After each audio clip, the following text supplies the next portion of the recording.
Primeiro de tudo, você entendendo sobre isso. Por isso que quando o nosso amigo aqui na pergunta anterior falou, o que você começaria aprendendo falando sobre financiamento? Eu entenderia sobre todo o processo, e um deles é entender sobre as tabelas também. Nesse caso, quando as pessoas vêm com essa informação já do mercado, porque na tabela saque é melhor, paga menos juros, é porque ela escutou em algum lugar, ela não tem essa informação. E é o seu trabalho aumentar o nível de consciência dela do porquê essa tabela é melhor e porquê que no caso dela talvez não seja o melhor cenário. Eu tenho até um vídeo que eu fiz que eu explico exatamente isso, eu aplico assim, eu desenho para o cliente sobre isso, eu vou deixar aqui no próximo story, mas não existe isso de essa é a melhor tabela, existe você analisar esse cliente e explicar para ele qual tabela seria melhor no caso dele. Uma coisa que eu sempre gosto de falar para os meus clientes é que existe uma diferença de tabela price e tabela saque. E a maior delas é que na tabela price você usa o comprometimento de renda de 30% em todo prazo. Automaticamente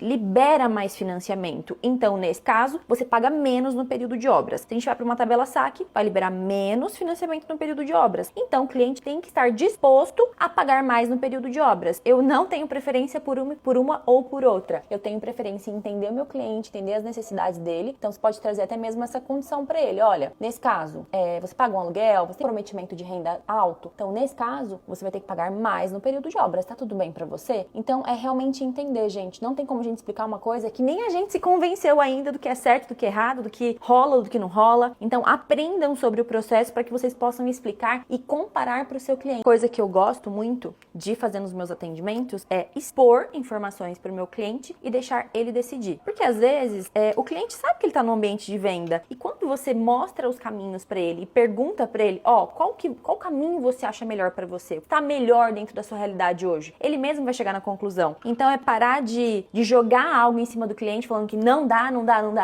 e explica sobre o processo, como funciona, aumenta o nível de consciência do cliente para que então ele chegue a essa conclusão que você tanto acha melhor para ele.